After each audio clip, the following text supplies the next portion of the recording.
Well, good evening, everyone, and welcome back to Headline Geopolitics. I'm José Niño, and this evening I am joined by Sarah of DDGeopolitics. How are you today, Sarah? I'm doing well. Thank you for having me.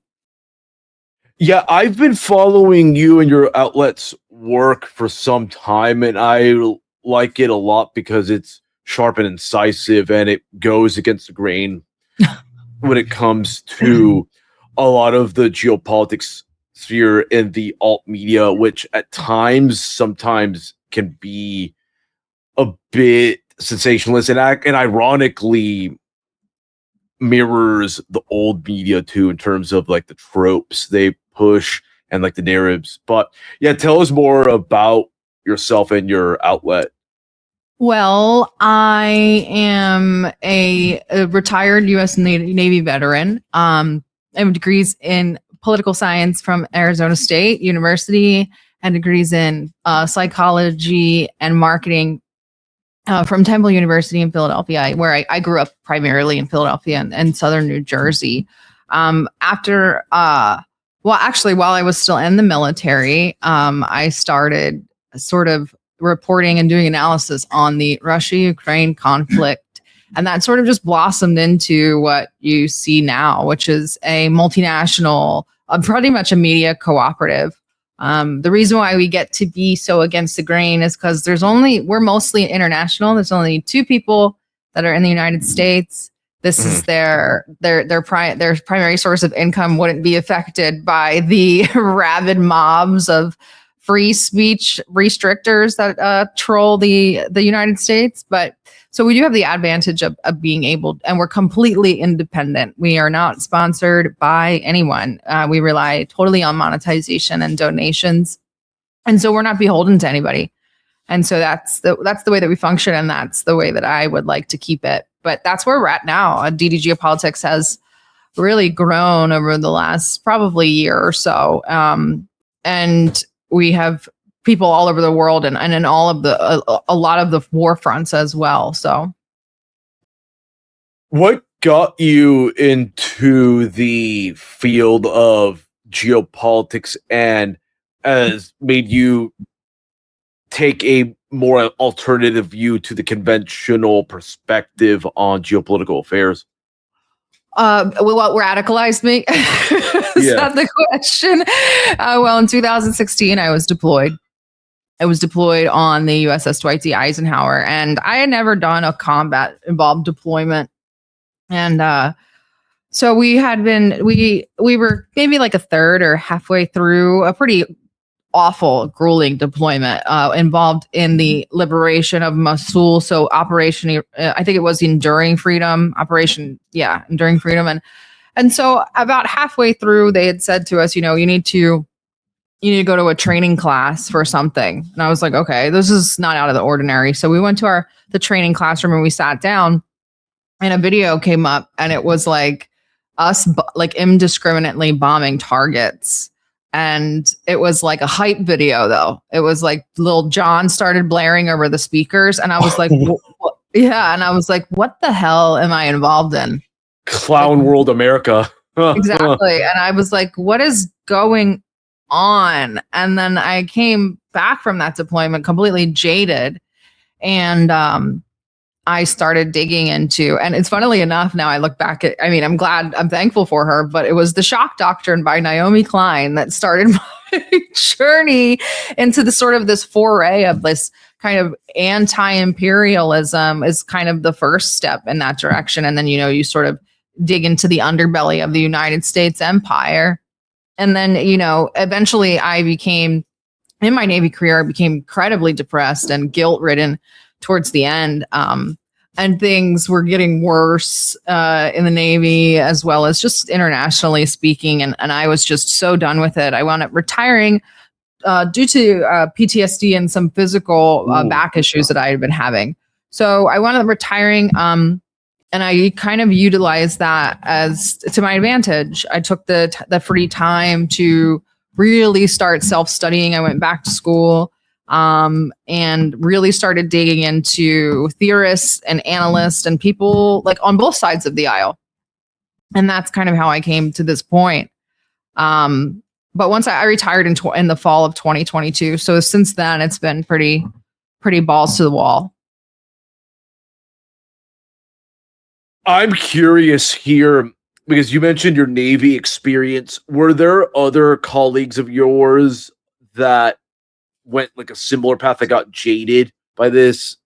Because I've noticed as well in the alternative like geopolitics space, it's disproportionately made up of people in the military, security services, or anything like in like that's dealing with foreign policy, whether it's like at a kinetic or statecraft level.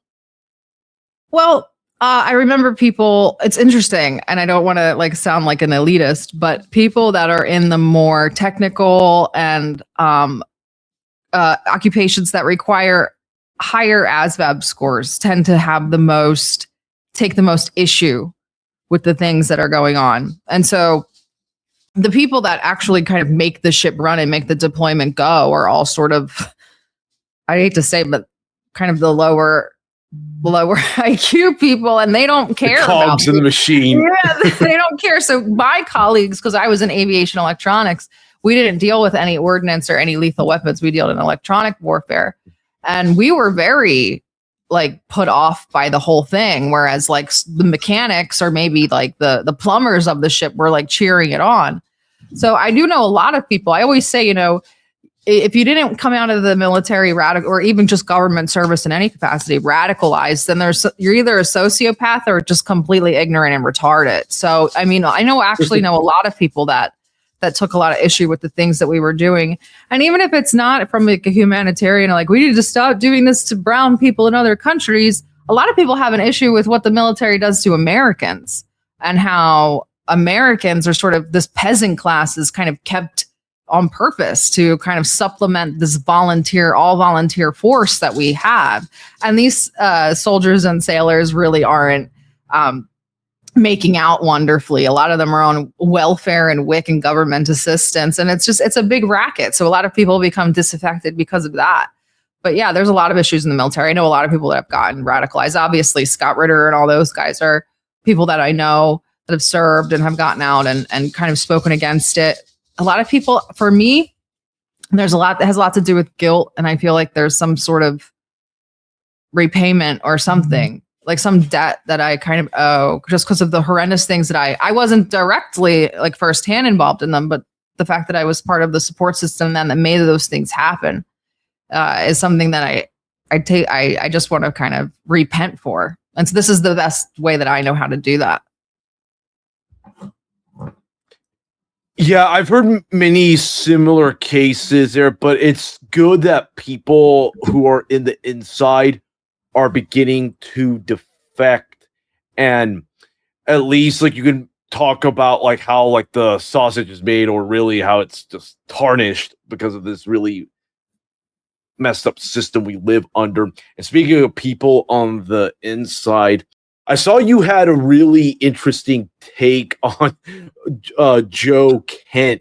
What is your opinion of that, his resignation and all of that? Because on the one hand, I like the fact that people are jumping ship because there's just so much groupthink I've noticed in the populist movement. But same time, I've been in this game for a while in the alternative media political space for like nearly 2 decades, and what I've noticed, tons of controlled opposition, limited hangouts, and people that oftentimes the critiques, like they're fine on the surface, but they're like still not adequate when it comes to like addressing like the systemic problem. So yeah, exactly. I mean, I always approach these people with caution. I don't want to say that I'm always negative because I'm not. I mean, I usually approach them with a very open mind, and I do appreciate the conversations that people like Joe Kent do start. I look at them usually as stepping stones to something greater.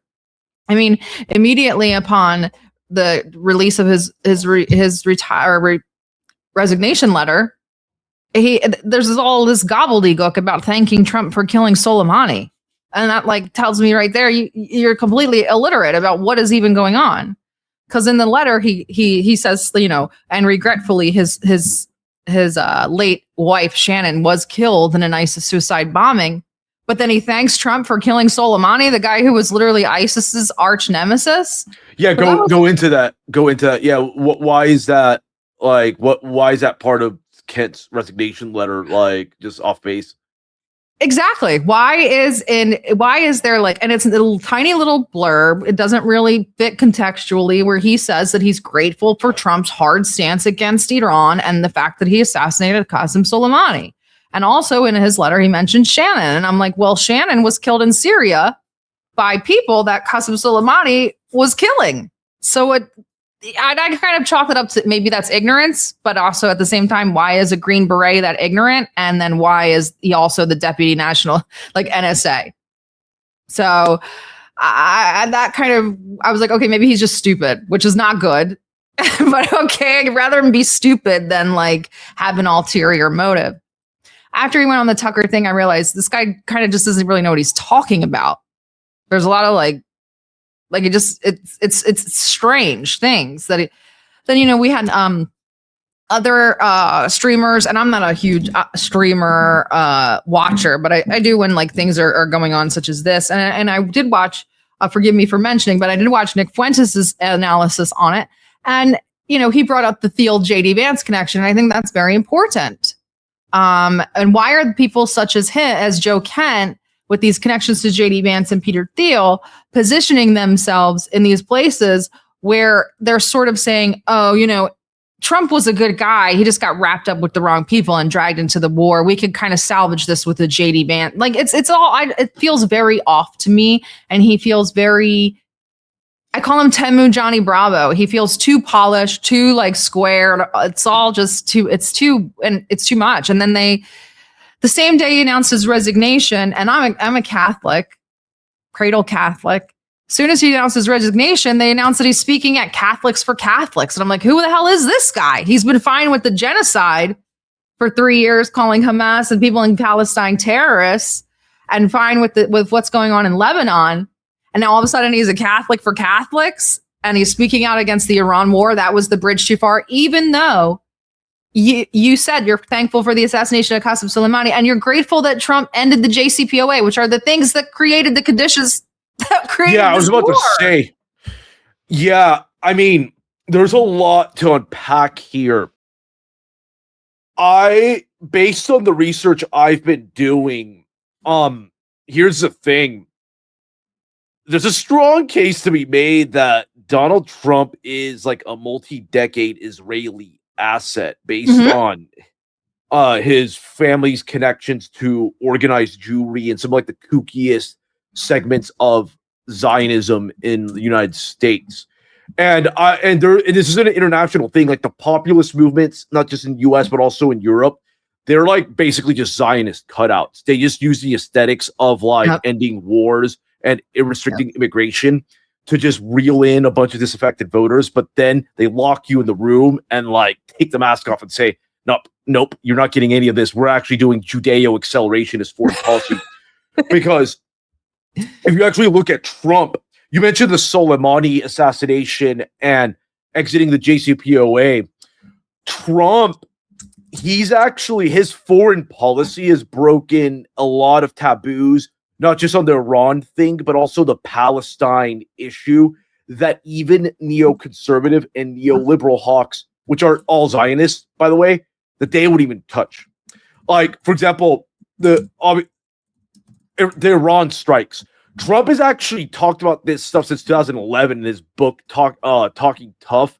He actually called for bombing nuclear sites there. And something that Bush never even did. He also, like the movement of the embassy from Jerusalem, the recognition of Israel's sovereignty over the Golan Heights, the Abraham Accords, which I argue the Abraham Accords was one of the catalyzing factors behind October 7th. He's doing everything possible. Interesting. I like that.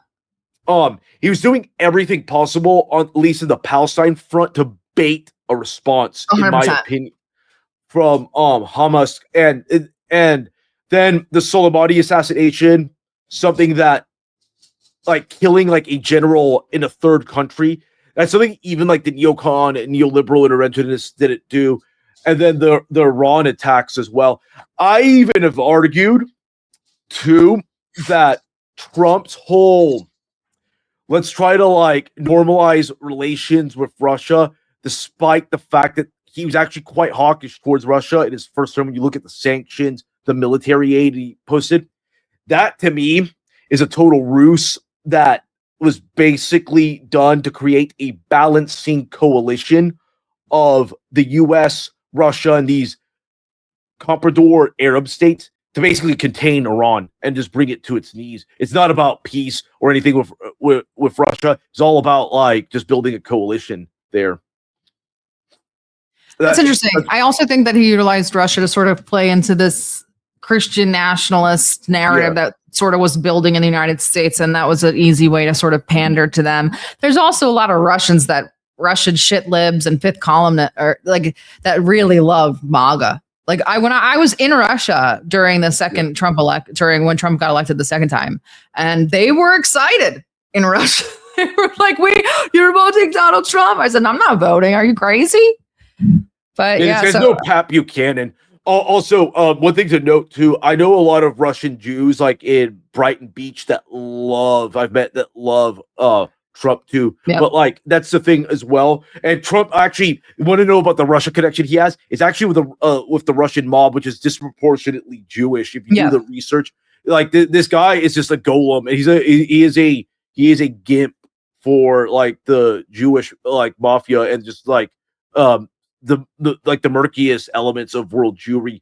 But I wanted to ask you this: what is your opinion of Tulsi Gabbard? Because her career track is bizarre beyond belief now with the latest developments. I don't know if you got to see our last stream, but Chris actually asked Tulsi a question at a town hall back in, I want to say it was 20, maybe 17, somewhere, I don't remember. But he did get up and he asked her, he said, "Will you stop the funding and the armament of the Ukrainian Nazis?" And back then they were designated as Nazis. And she said, "I support the funding of the arming of Ukraine defensively." And then he was like, "Well, then I'm done with you," basically. So I don't know what we really expected from Tulsi. She sort of positioned herself as like this anti-war maverick, but as somebody who like she was in the operator community. These operators, psyops. These operators are never fully anti-war, and especially since she was still doing the sort of operator aesthetic, like I'm like Spec Ops Barbie sort of thing. All of that tells me that she's a Hindutva nationalist, a militant Zionist cutout. Exactly. Is a Zionist cutout, and that's actually multi-decades in the making too. I've written about this that the progenitors of Hindu nationalism, dude, they've been philo-Semitic and pro-Zionist for a century. And the funny part is, the guy who whacked Gandhi was actually connected to this Hindutva movement. Like that movement is another pseudo-populist movement that's a golem for that. But also, wasn't she Gabbard a CFR member as well? I'm not sure. Okay, yeah, because I do remember she was like, let me see, because she one person that was really ahead of the time.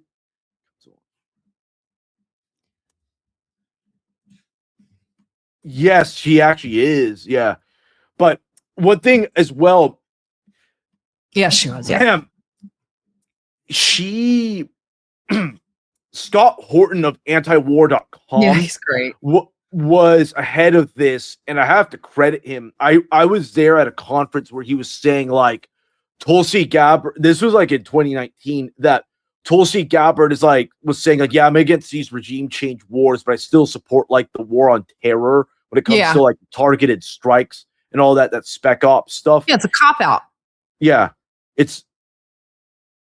So one thing I've noticed about U.S. foreign policy after the Iraq War, it's become very reliant on these Delta Force, like special operations people, especially with the fact that like not just like the U.S.'s domestic economic base is deindustrializing, but also its freaking conventional military is also starting to like have these supply problems and all that. It's relying more on these like hidden hand special ops type of arrangements. That's when things really get out of control.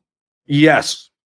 Yeah. What is your, so overall, do you think like Gabbard, all told, was kind of like a sheepdog of sorts, like that was trying to bamboozle people and then just like lead them on this path to like supporting the Iran war?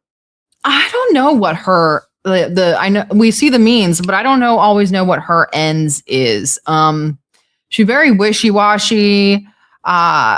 This last thing with her, I don't know if you got to watch her testimony. She was saw clips of it. Yeah, it was horrendous, and it's just like a lot of these people. I look at them and I'm like, what happened to you? Because there was no straight answer coming from this woman. It didn't even sound like the Tulsi that we know. When you read the tweet that she posted after Joe Kent's resignation, it was very robotic and strange. She's also really robotic too. Yeah, I have whatever little respect I had left for Tulsi is gone. I think she's just, she was like the person that a lot of men on the right were hanging their hats on, right? Tulsi, she's anti-war, blah, blah, blah, blah, blah. And at the end of the day, it's just like the women in RFK Jr., right? Both of these people are shills. They've been completely co-opted and absorbed by the zogged out Trump regime. So Tulsi is like a non-factor anymore. She should resign and go into obscurity like she planned to do the first time. Yeah, she's basically just like a robot now. She has been fully assimilated. Right, and she's outlived her sort of hot girl on the right thing. Like, you're too old now, so what do you... Yeah, you hit the wall. Yeah, she's hit the wall. Interesting. Yeah, it's a good segue. Now, with respect to the Iran war, what are your thoughts now that we're practically 3 weeks into this? I'm actually quite terrified. I wasn't in the beginning. I kind of just thought, all right, they're going to go back and forth. Something horrible will probably happen to Iran, and and we'll deal with things as they come. Now I'm like, this is there. Now I'm thinking something catastrophic may happen to Iran.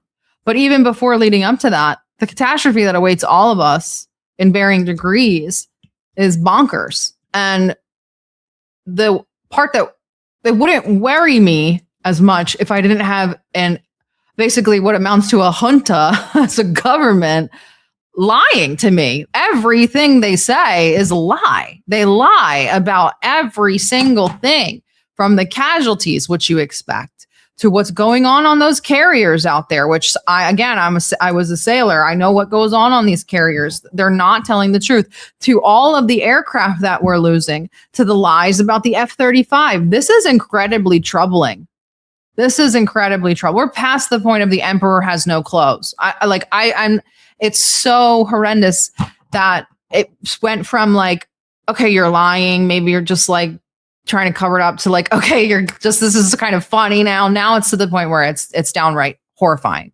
And the fact of the matter is that we have very, very vulnerable servicemen and women that are in very horrible positions, aside from the Iranians that are also in terrible positions. But the American men and women have no business being in these positions, and their mentality is probably completely off reality because of the things that the chain of command and the Pentagon are spouting.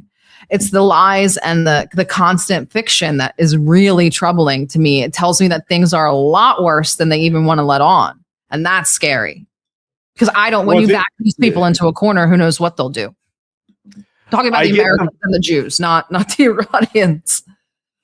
I get the vague impression that the Pentagon is just using like AI chat prompts to build its strategy, and it's just really out of control. And it's also total the Zionist power configuration capture. Now, like that's one thing this war has shown, that the theories of how it's like big oil or like the Department of Defense or whatever. No, it's like people like Jared Kushner or Steve Witkoff and them. They have more power than a lot of officials in like the highest echelons of the U.S. government.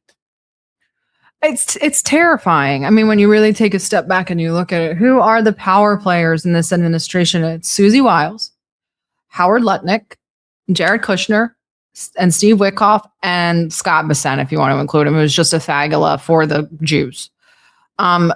The rest, it's all not just Jews. These are Zionist supremacists with ties to like Chabad and Likud. Accelerationists. Yeah. Yes. Those guys are a different type of.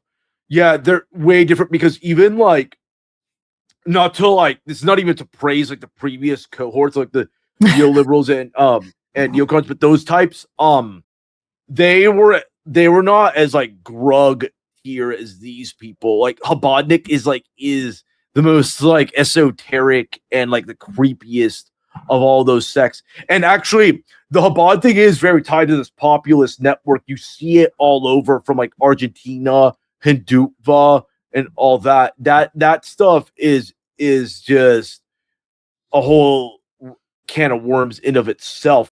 With regards to, you were saying how things are getting scary. Do you believe the U.S. is officially undercounting the casualties it's suffering? Yeah, and that's just myself from contextual clues and not just vibes or anything like that. It comes from their own reporting and what we do know, and it comes from just tracking medevac flights that come in and out of Germany, in and out of Jordan, and in and out of Washington, D.C. I can't give an estimate, and I don't want to overestimate or anything like that. But I would say that deaths are well into the 3 digits. Casualties could be into the over the 1,000 mark, maybe. The amount of asset loss that we're talking about. There were 6 people aboard one of the F-135s, the KC-135s, the fuel tankers. There were 6 people alone there. So what is their number right now? I think, is it 13? Mm-hmm. It's almost impossible. And look at the asset loss that we're seeing, especially places like Bahrain. Those bases are very populated. And then when the people leave the bases, Iran starts hitting where they're staying in the hotels. So we know, and just like you said, the United States winds up relying on a lot of these private operators, mercenaries, contractors. They don't count. So yeah, they don't count. How many of them died? Yeah.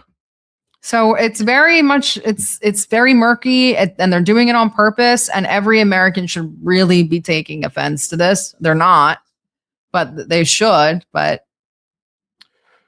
one thing too, I noticed about this conflict, and it actually kind of proved me wrong because I wrote off Hezbollah after like the 2024 decapitation strikes and then that ceasefire they were forced into, about like the limits of this kingpin decapitation strategy, which honestly is I get the sense is very video game and cape shit brain, because these people like in the Department of Defense think like, oh, if we just take out the leader of this org, the whole castle will just fall. It's like they've been like just conditioned by watching so many movies and all this, but yeah, or like these video games. But in reality, these groups have reconstituted themselves, and it seems like Hezbollah and Iran are like overperforming, and not just like with regards to like attacking the U.S. assets, but also like Israel itself. Do you know what's going on in Israel about the impact it's having, and what's going on there specifically? Well, there's high levels of censorship in all the Gulf countries and Israel. What we do get from inside of Israel shows quite a bit of destruction. I too, just like you said, I think by week maybe 2.5, I was like, wow, Iran is really punching above their weight. And then I think it was into that week when Hezbollah was like, you know what, we're gonna start coordinating our attacks with the Iranian ones. And then we really started to see things get crazy. I hadn't written them off completely as in defeated, but I was like, they're pretty beaten down. And I am happy to say that I was very wrong and that they've been conducting a lot of land ambushes. The thing that you said is that, we think that we're going to kill the head of this organization and that the organization will collapse. That's a very Western, mostly Anglo way of thinking. It reminds me of, honestly, it's almost Old Testament style too, because you want to know what the original decapitation strike was? Jesus of Nazareth. Right. So it's very Jewish, right? This idea that the person embodies the ideology, right? And not the people, this sort of central point of failure. It reminds me of who wrote Clash of Civilizations. He also wrote Who Are We? Oh, Samuel Huntington. There you go, Huntington. And Who Are We talks about cultural cores. And the United States doesn't have a cultural core. So when something like that happens, like Nasrallah is passed, Hezbollah can retreat back into this cultural core that they have built, that they understand, their ideology, that they're the way that they live, the way that they interact with one another. We don't have that. And that's why for us, if Trump dies, MAGA dies. That's all, because Trump is MAGA. There is no cultural core to this. So, US is just a deracinated consumer imperium. That's what it is. It's just like that's something that people hear because their minds have been so zonked by all these permutations of like Judaic memes post World War II. They cannot comprehend that like these countries fight for something that goes beyond the big red line, beyond the GDP and all of that. One thing I'm noticing, Hebrew Twitter and some screenshots I've been seeing of like Reddit and WhatsApp is that the Israeli population is really freaking out because of these attacks, because they too obviously have the whole mindset like, oh, we're not just like promised this land, but we can also decisively defeat like Haman in Iran, if you will, and all that. But nope, this conflict is ongoing. I've seen some polls too come out, not just recently, but also during the 12-day war, where like over 60% of Israelis, especially the ones like with degrees that actually have skills, may actually consider leaving the state, which that is interesting if this continues. That could turn into an existential thing. Do you think there is a very strong chance that the Israelis may go nuclear if this conflict continues? I find them to be completely rogue and irrational, so I won't put it past them, though the human inside me just wants to immediately knee jerk and say, no way, they wouldn't off a nuke. But the people that are left inside of Israel now are the maniacs. We have to remember that they're like the most extreme of the extreme. So they might be ready to kind of go down with the ship a la Samson. So I don't know. But also we have to remember there's hundreds of little Israels everywhere. There's Argentina, Patagonia, Kosovo. They've got places in Taiwan and South Korea, India, Cyprus. Cyprus. So a lot of them can leave and then we say, all right, blow it up. There's a lot of things that can happen. We're still very early into this thing. UAE, was it either UAE or Qatar? The same thing in my mind, but one of them today said we're prepared to go 9 months. So if they're already prepared to go 9 months, we're looking at a very long time. The other thing is that the holidays that come up, and we all know how Jews are very sentimental about their holidays and numbers. And so I predicted that the war would start on Purim. It started like a day or two prior. Yeah. And now we have Passover coming up. And the rabbi is saying that Mashiach is coming. So who knows what they're ready to do. Yeah, no, it's governed by total kooks. And it's just, Funny you mentioned Argentina, because I wanted to talk about this, because I really liked your article, because I've been talking about this with regards to Javier Milei, another character that used a very clever skin suit, a libertarian anarcho-capitalist. I used to be one of those like a decade ago, but I've largely shifted over the years. And you wrote, I think it was you or somebody at your website your outlet wrote about Argentina, and how does it play a role in this entire Zionist Israeli project? Well, the interesting thing is that when I stumbled upon Plan Andinha, is that I had just prior to that, I don't want to say that I broke it because that's silly, but I was one of the first accounts, DDG was one of the first accounts to really push the Isaac Accords, which is obviously the Abraham Accords for South America. And we really dug into those. We dig into South America a lot. I have a very weird affinity for Latin and South America. I really love them. I love, and I really like to dig into their politics, especially when it comes to imperialism down there and, this sort of ideological imperialism as well. And I had seen this sort of happening, especially, I was tipped off with the Bukele sort of fan clubs. I was like, this is an op. And then I started digging from there. But once I stumbled upon the Isaac Accords, I was like, holy shit. And before leading up to that, I was still on it's not always the Jews. And it's, the America still has some sort of sovereignty in their foreign policy and blah, blah, blah, blah, blah. And this was kind of when we were gearing up for the Maduro evolution. And I was like, okay, yeah, whatever. And then I stumbled upon the Isaac Accords and I was like, it literally is always the Jews. It's always Zog in some form or fashion. Yeah. Then when the wildfires started, I started digging into them, and then I had a commenter come forward and just say something like, because the videos were saying, "Oh, Israelis," and I think a commenter came on and said, "Look, it's the old Plan Andinha," and I started looking. I just jumped down the rabbit hole, and that I was like, "Okay, so this is like Isaac Accords, kind of accelerationist," and then we dug into the Jewish NGOs going into South America, convincing like indigenous tribes that they're actually Jews. Like there is a bunch of madness going on in South America. Into that. What NGOs are this? I'm actually genuinely curious here. I think it was Khufu. It's in the article, but they go into the forest of the Amazon and they basically tell people that they are some of the lost tribes of Judea. And so they become these Sephardim Jews. And they've done that in many places. And where they couldn't have done that or where that didn't work so well, they just evangelized them, like in Brazil and Peru. And so now we have these very big pockets of Jewish or Jewish thinking people, or at the minimum evangelized. And that's what this sort of ethnic cleansing of Catholics in Latin and South America. So this is interesting.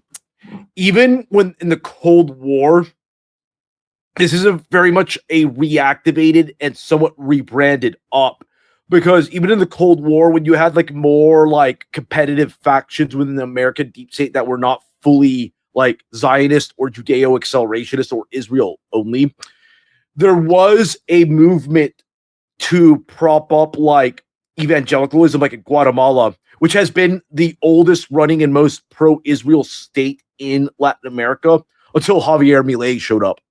And so they did that to counter liberation theology. Yeah, liberation at that time. But they were able to successfully do that in Central America, whether it's like Guatemala, Honduras, and El Salvador. To a lesser extent. But it kind of died off, but now it's very much revitalized. You see it in Brazil now. It's popping up all over the place there. And it's also in a global South trend too. Nigeria, Kenya. And all these. It helps in those countries. It helps too that they have Islamic resistance movements there, which creates that strategy of tension that can be easily exploited by organized Jewry. But Latin America is interesting too. My research as well, one of the biggest mentors for all Latin American hawks is a guy by the name of Otto Reich. He is a Cuban of Austrian Jewish extraction who moved to the United States when he was like in his teens, like in the 1960s. And he was involved in Iran, Contra, and all that, the whole 9 yards. And he played a big role in the coup against Hugo Chavez. I'm Venezuelan, so I know Otto Reich pretty well. And that, and he's like a mentor for people like Marco Rubio. The Cuban lobby, one thing a lot of people don't realize about the Cuban lobby, it's actually a lot of conversos and even people of Jewish extraction in that. And it's one of the most, I would say it's an even safer pair of hands than the white evangelical cohort in the United States. Really? Yes. The Cuban Republicans, there's some like Ilana Rosletnin, who I believe retired in 2018. She was a Cuban Republican that was consistently pro-Israel. And what's funny is she was the first Republican to promote homosexual marriage and also and transgenders in the military as well. And but one thing that she was always good, despite that stuff that many conservatives that would anger her voters, she always delivered the goods on Israel. And then Marco Rubio, dude, that guy's been a golem from the jump. Narco Jubio, yeah. Yeah. And Maria Elvira Salazar as well. And Mario Diaz-Balart. All of those people embody the invade the world, invite the world consensus of like never-ending wars and promoting mass migration, which is another project by organized Jewry. If you look at their votes, they're just straight up hawks across the board. And they have actually now, because of how important Florida has become, they have even more clout in the MAGA movement, which is supposed to be representing the interests of middle America, flyover America. Yeah. But nope, it's more like Florida, which has now become a nexus for world Jewry. Absolutely. It's funny you mentioned that. I just started researching for a series on Florida because I was like, we need to talk about this Jewish takeover of Florida. This is out of control. And yeah, Florida and Texas have become the new nexes of Jewish power in the United States. Yeah. Yeah. One thing too, with the Hispanics as well, this evangelical trend in Latin America, it's actually not exclusive there. In the United States, many Hispanics, they're actually exiting the Catholic Church, is becoming secular, but one of the fastest growing trends, they're also becoming evangelicals. And I wrote about this article about a month ago at the Occidental Observer, where Jonathan Greenblatt was talking about that one of the next groups that the ADL is going to tap into are Hispanic evangelicals now, and in the U.S. And that's one thing that's really becoming clear now, that there's a lot of shifting coalitions because they have become convinced that the traditional Republican base or whatever, they can't trust it anymore. So they're going to go to like these more like multiracial golems, whether it's like Nigerian striver class immigrants that come here or these Hispanic evangelicals and Cuban Republicans. I mean, that they've been consistent from the jump. They support all the imperialist wars. They're hardcore Zionists. So very safe pair of hands there. Yeah. And do you have any inclination as to what is pushing Latin Americans out of the Catholic Church? Because it's interesting you mentioned that, because I think it was last night or the night before, somebody was arguing that a lot of the stories of impropriety of the Catholic Church were actually Jewish and evangelical propaganda to kind of push people out of the Catholic Church and get them to stop giving it money. So I think several factors here. In the United States, immigrants don't assimilate, they deracinate, if you will. They become like these rootless, like consumer units when they come here after like a generation or two, is what I've noticed with Hispanics. I'm of Venezuelan extraction, was born there, but I came to the States in the late 90s. And what I've noticed with Venezuelans in the United States, they just become like another consumer of slop. I mean, they're just more melanin enhanced compared to like the rest of the population, but they start to like stop going to church, stop speaking Spanish as well. There's actually trends I've seen from a lot of Hispanic voter research institutes that many Hispanic migrants, especially second or third generation, they just lose their Spanish completely and they lose a lot of their culture, and they become very susceptible to this type of social engineering, where they're either just going to become like another automaton in this Judeo-capitalist machine, or they'll just get their minds warped by this evangelical propaganda. Because I actually think, well, there's actually a lot of evidence too. Younger white evangelicals, they're actually getting off the Zionist plantation, but now they're cultivating a new group. Because one thing about organized Jewry in the United States over the last century that I have noticed is that they'll prop up certain groups like African Americans or whatever for certain type of projects, like during the civil rights movement and all that. But then they end up kind of turning on them, like the Crown Heights riots, or even Black Lives Matter. Black Lives Matter ended up turning on them whenever you had like a chapter in Chicago expressing sympathies for Hamas. They ended up having to switch on. Like, if you listen to a lot of Jewish outlets, they don't have very kind words for the black community now. So they're shifting their attention to like these so-called skilled migrants, whether it's Indians or even Nigerians as well. There's a guy by the name of Emmanuel Acho. He graduated from the same university I went to, University of Texas at Austin. He was a football player and like ESPN commentator that co-wrote a book with the known Israeli asset Noah Tishby on anti-Semitism.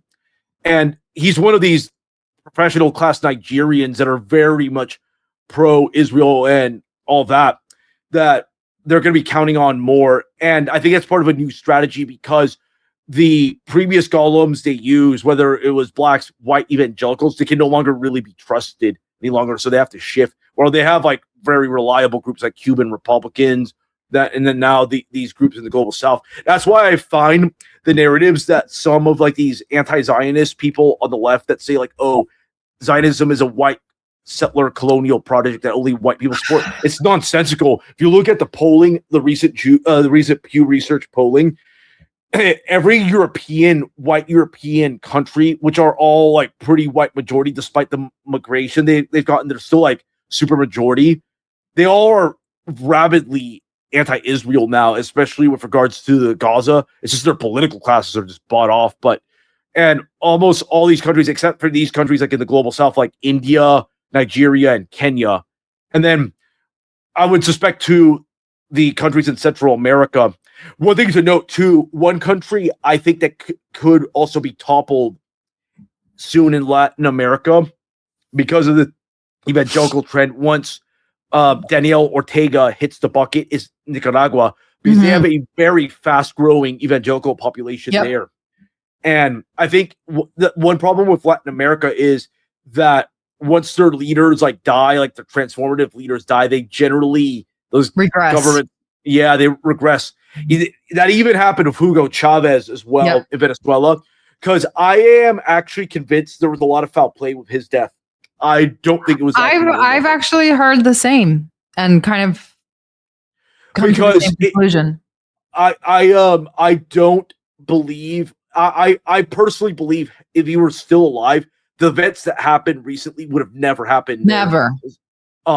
Because say what you want about Maduro, like he was able to stay in power for longer than I expected, but he was no Hugo Chavez. No, I'll tell you that right now. He was no Hugo Chavez. But he kind of utilized the ghost of Hugo Chavez to sort of propel himself, not in a bad way. I don't mean that in a bad way. I'm saying that's the power and legacy of Hugo Chavez. He stayed in power much longer and with under much adversarial conditions than I expected to. But I do think that like at least the Venezuelan government for now, the regime is still intact, but it's under a hostage situation. I think the big victory the U.S. was able to score there, though, was its decoupling of Venezuela from Cuba, the oil.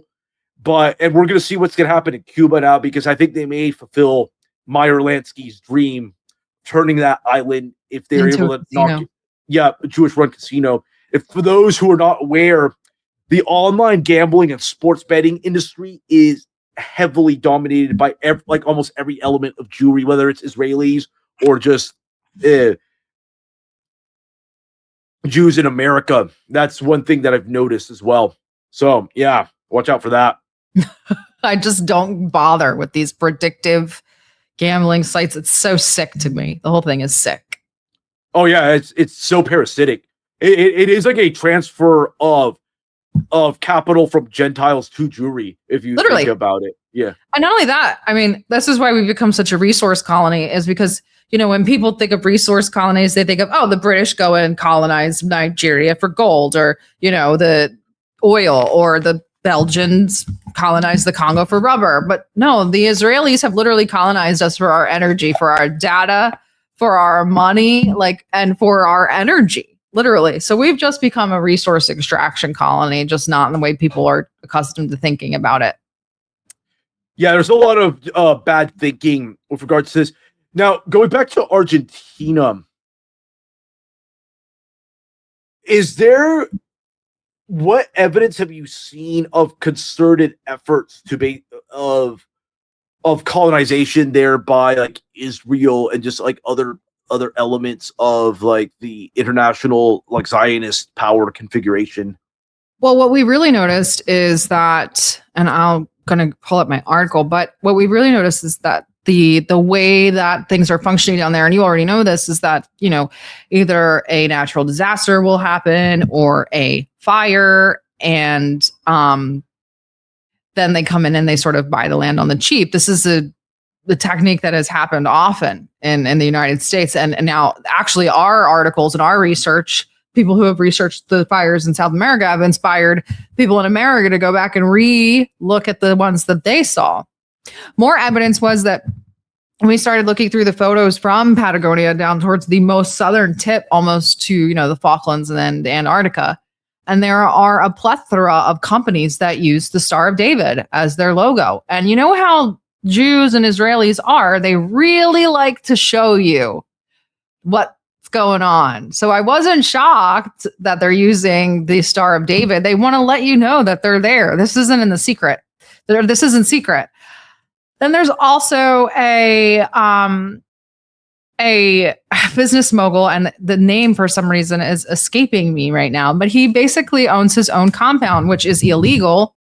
He owns his own compound, which he has an airport at, and he uses it as a retreat center for IDF soldiers. We also know from speaking to people, and I interviewed a couple people in Argentina and Chile, that they have stumbled upon Israelis either trashing the place, lighting it on fire, putting stickers places. What they'll do is they'll take obituaries from the IDF soldiers, make them into stickers, and then put them all over the trails in Patagonia. It's very strange behavior there, incredibly disrespectful. And so that's kind of what we've seen going on down there. A lot of it winds up being hearsay, but what we do know from the crime and even reports out of Chile is that Israelis have been caught more than one time setting these fires that eventually evolve into enormous natural disasters and get completely out of control. There's been a heaps of evidence to suggest that it's mostly Jews benefiting from this, but there's obviously Gentiles in. It's just that the coincidence is that it harkens back to the Plan Andinia. And, you know, a lot of times I think that maybe they aren't carrying out the same Plan Andinia, or they just maybe stumbled upon it and said, all right, let's go forth. It's using these things as blueprints. I always say, you know, the Jews use the Bible as a blueprint. That's why everything looks like a fulfilled prophecy. A lot of times I think they find these conspiracy theories and they just run with them. Yeah, I get the impression too, that also Israel is structurally unstable. If you actually look at it from just the fact that it is like ultimately a parasitic state that needs the U.S., not just for like defense and all that, like guarding its shipping lanes, but it's also like the society is just getting like stupider because it has all these ultra Orthodox Jews that are procreating like rabbits that are on the dole, and also it's just becoming more Middle Eastern Jewish as well, so it's not as skilled. And the fact that it's getting into all these fights with like Iran, and it's entering a multipolar world, that state is not exactly in a stable situation. It's not safe at all. You're safer, honestly. Jews are safer in the Western Hemisphere than in Israel. That is like a fact now. It's no longer a hypothetical argument, because you don't have to worry about Hezbollah or Iranian missiles flying over your head. But when you're like in freaking Miami, you have tons of goyim around you to exploit. Lots of access to capital and all that. In Argentina as well, because these arrangements aren't always just Jewish colonies per se. There's always like a front goy or a pool of Gentiles they can use to just exploit or use them as their front man or just have access to them. And that's how they're able to thrive and build up the capital. And that's how ultimately they're able to form the state of Israel, because the organized Zionist movement in like Europe and the United States, they were able to insinuate themselves in the media and the commanding heights of the financial institutions so they could build up all the capital and press to eventually build the Jewish state. And even if they lose like Israel, or at least it gets weak, and they can go everywhere. It's not just like one central node, it's multiple types. Exactly. Yeah. What do you, now with regards to Russia, Ukraine, because the attention has been like solely on Iran, and for good reasons. Where do you think things are going there? Well, I think that they're going to continue to go how Russia wants them to go. Trump has lost all leverage whatsoever in that conflict. Also, you don't get to be in negotiations with Iran twice and bomb them twice and then expect to resume negotiations between Russia and Ukraine. You're no longer a mediator. Like, that's just not feasible. We also know that Russia is most likely, they won't admit it yet, but they're giving Iran targeting inside Israel and outside Israel and intelligence. And so they're, for all intents and purposes, this is a world war, and it is very much East versus West. We even said that since the beginning of the special military operation in Ukraine, that this was the beginning of World War III, and we were calling it BRICS versus NATO, but it's really just East versus West, or global South and East versus West and global North. And it's very clear. Those lines of demarcation are very clear. So I predict that the SMO will continue to go as Russia wants it to go. And that these two wars will eventually, well, I shouldn't say wars, they're iterations of the same war, but these two fronts will eventually somehow come together, probably in the Caucasus, i.e. Azerbaijan or Armenia. And that's where interesting stuff will kind of come to a head. How do you think that will play out? And how, for the listeners, explain why like Armenia and Azerbaijan will be the big players there? Well, just historically speaking, obviously, Azerbaijan is a Shia majority, but Turkic state. They are secular, so they lean towards their nationalistic roots, which is Turkish, and so. And then you have Armenia, our oldest Christian nation in the world, very attached to their Christian identity, which has obviously been under attack and tried to be ethnically cleansed from this earth since by Jews for however long, and Turks. What is going on is obviously there is a very strange alliance that has formed, which nobody's comfortable with, but it's the Turkey-Azerbaijan-Israel alliance. Some people call it the unholy trinity. And then they even refer to it in the States as like in Turkey and Azerbaijan, they call the three brothers, which is bizarre to hear these people refer to it as that. Regardless, we have this sort of nexus because of Zelensky being who he is and where they're located is that they get to be on the periphery. I mean, Zelensky's just a Turkic Jew from Ukraine. The Jews there are Turkic. And so, Ukraine gets to enjoy being a node in this, or at least on the close periphery of it. Eventually that alliance that sort of became clearer and clearer, and Ukraine was sharing targeting or sharing, drone tips. Now they have specialists going to help with the Iran war, so they're very much involved. Iran also said, if you continue to use your airspace in Azerbaijan to attack us, we will bomb you too. Russia has also bombed Azeri assets all over Ukraine. So that's probably where things we'll start to see them collide, those two fronts. And so that's probably where that war will go. But that war is on Russia's terms and Russia's terms alone. What's interesting? This reminded me too. The Russo-Georgian War. I always kind of forget this, but Mikhail Saakashvili, he actually has openly said he wanted to make Georgia at the time the Israel of the Caucasus. So there's always a very much a Zionist connection to this, and also like by opening up the front with the 2022 Russo-Ukrainian war, which has been decades in the making, anyways, through the color revolutions and all that. It did strain Russia resources and led to arguably contributed to the collapse of the Assad regime in Syria, which is another front in this. A lot of this stuff is interconnected if you understand how these power networks work. Yeah, exactly. Well, I think this is a good spot to wrap things up, Sarah. But before we depart, where can the audience keep up with your latest work? You could just go to DDGeopolitics.com and all the links to all of our socials are there, or you can find me shitposting on my personal Twitter or X, DDG Sarah, all one word.